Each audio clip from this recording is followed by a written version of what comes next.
What do you think the chances are of LeBron James coming to Minnesota? 15%, maybe. I'd say 15%. That's higher than I would say. Yeah, I mean, the Cavs kind of make sense because he can sign for whatever he wants. Miami makes a whole lot of sense. I mean, his agent almost sounded, or Rich Paul almost sounded like he was saying that's the plan in an interview. But I mean, I'll take him. I mean, who's going to say no to LeBron James? That's true. And, of course, Golden State play with Curry. I'm sure that's how they played on Team USA. They'll forever be connected. I mean, it kind of sells itself. I don't have to sell anyone on LeBron James. Like, a lot of times I like to go through, like, accolades and minutes and played. We all know LeBron James. If LeBron James wants to come here on a $3 million contract, you say yes 11 out of 10 times. Like, you just don't say no. And this is not a 80-20 issue. This is not a 90-10 issue. This is an 100-0 issue. If LeBron wants to come here, you do it. Right. And not only just pure talent-wise and everything like that, but I mean, we're a team that's in need of, rebounding, high basketball IQ, and ball movement, what we just sort of lost at the power forward position.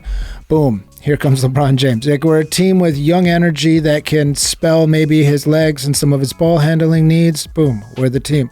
Got a nice big center next to you so it can take some of the pounding off of him. Boom. It lines up. Reality strikes. We are Minnesota. But golfing in the winter. Yeah, but in reality, we also haven't signed a power forward yet, and it's kind of interesting for Tim Connelly to leave something that wide open. That's why I do wonder about that. I also wonder how Josh Green is going to figure into this, because when you look at it, I mean, you look at the trade and it's like, we got with LaMelo. We talked about that on the last episode. You can go check that out. But like at the same time, like $16 million for Josh Green. And I saw a lot of people saying, we'll just send him to this team and they'll give us this guy. I just don't think that's realistic. Because I mean, yes, there are some teams that can bite some salary, but I mean, Josh Green's not a world beater. Like, would they want to? Would they want to give up a guy that can contribute for Josh Green and $16 million? I mean, if you look comparatively with how much impact Dante DiVincenzo had last year, that's like $4 million more than Dante made last year. Like, that's a big contract. Well, and it is, and like you were saying, why would other teams want to do that? Like, if you're going to move somebody, like Green, you're going to have to be paying some premium. Like, you're giving some second-round picks. You're giving a pick with that. Like, there has to be an incentive for a team to eat that contract. So maybe if you find a team that's interested in, like a Terrence Shannon Jr. or somebody on our roster that isn't making much money but has value, like, I think that would have to be it. And at this point, with the free agent market how it is, I think that trade is probably the direction that we're going to have to go. Yep, I think so. Because the guy that honestly I wanted, and we didn't get to talk about the last podcast, but I wanted that Sandro Mahmoud Muzvili, who went to the Lakers, which, by the way, the Lakers Sorry, can you say that again? Yeah, exactly. Let's spell out every syllable here. Right. But basically, the Lakers made about 4 moves in 40 minutes today. But when I saw that Jock Landale signed a $14 million contract for 1 year with Atlanta, and I tweeted this out as well, I'm like, Sandro is going to see that and think, I'm better than Jock Landale. I can make more money than that or have more security than that. There's no way he's going to take a mid-level exception. I get playing time, but it's not like we're the only team in the league that can give teams playing time. There's some teams that can, like, he's going to play a lot on the Lakers. Yeah. And here's the other thing. We'll go over some potential free agents. Like, we'll go over Kenrich Williams, Gershon Yabusele, and more. The reality is there's going to be growing pains with if it is a minimum guy. If whoever you bring in on the mid-level exception, which you don't have the full, there's going to be growing pains no matter who it is, because this guy is not going to be used to starting in that volume of minutes. Right. 2, he's not going to be used to playing with Ant and LaMelo, which, I mean, is a good thing to play with them, but it's a whole new system for them. They're going to have to really learn on the fly a lot, like their backups will with Rocco and Baron J. I mean, and you throw in, like I mentioned, you throw in Ant and LaMelo, kind of figuring everything out. We could be off to a slow start, like potentially. There's definitely going to be some positional interesting moves early. My goal, the dream would have been somebody like Tobias Harris for me for a couple reasons. One, like he's been in the league for a handful of years now. He's not like that Toronto guy that, why would that guy take a deal when he's, fourth year in the league?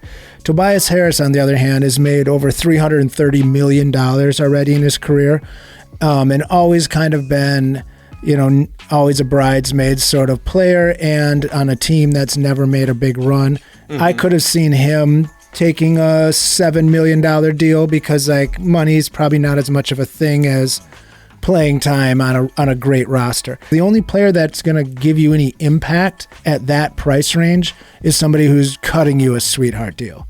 That's why I think it's, at this point, going to be a trade. And, there's some guys I like out there that are in that range, but like you said, Vanderbilt, he's in that sort of range. Mm-hmm. Those are the type of guys you're going to be looking at.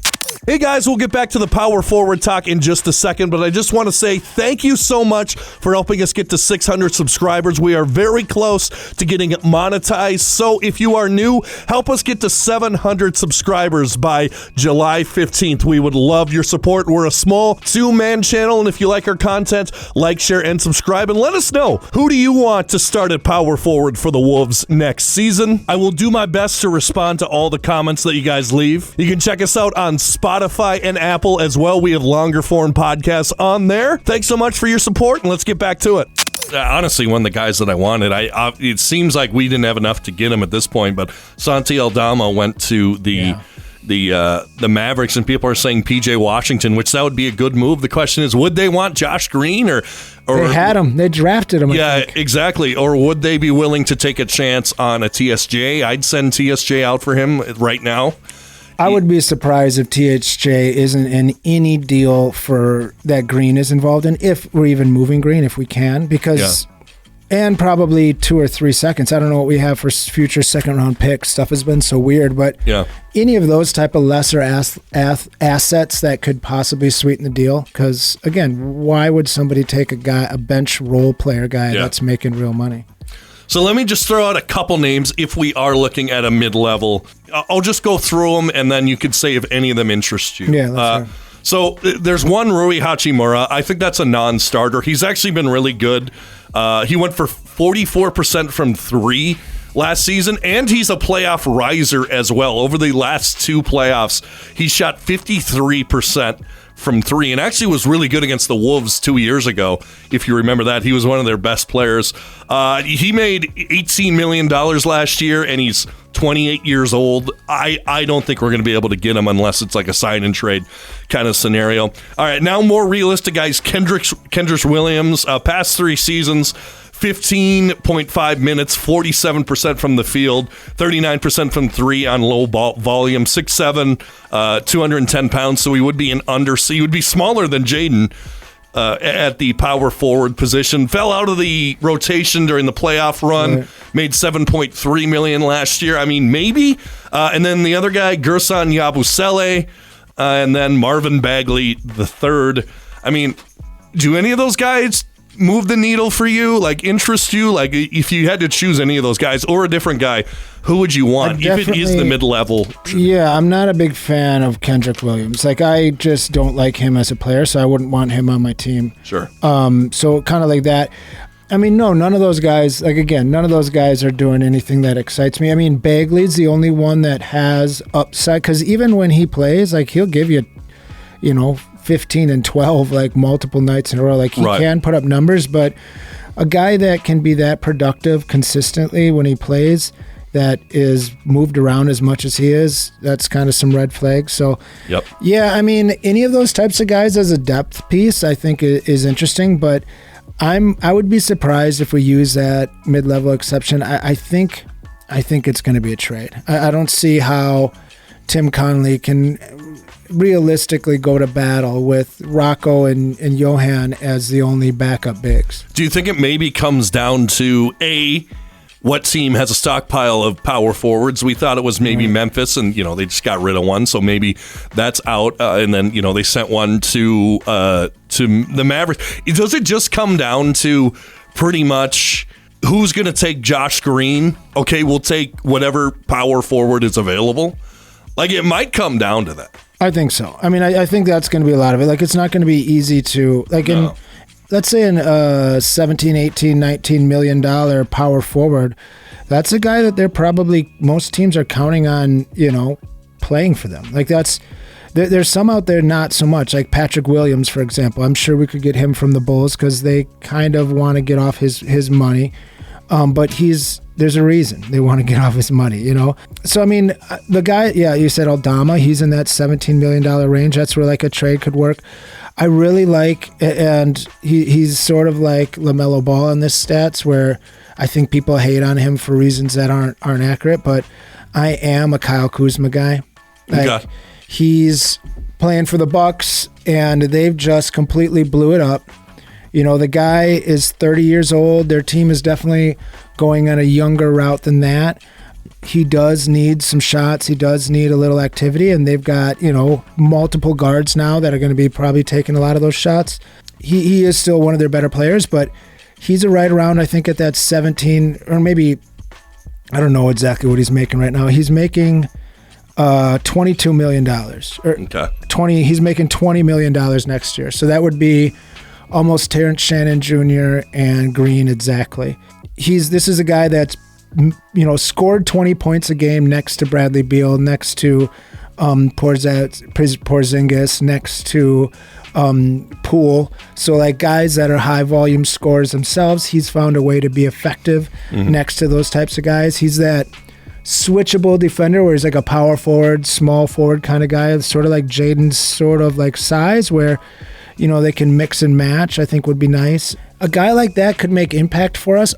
There's much less than that, and you're just sort of trading for just a stopgap for hopefully a better guy come next year's trade deadline. Yeah, and I think that Kyle Kuzma's value, but in people's minds, his stock went down when he got traded to Washington, because it was like, go to Washington and be the guy, which no one really thought that he could, and he can't. He can't be the guy. He scored 22 a game. Yeah, but for a very bad Washington team, and there were some efficiency issues. I actually like that pull.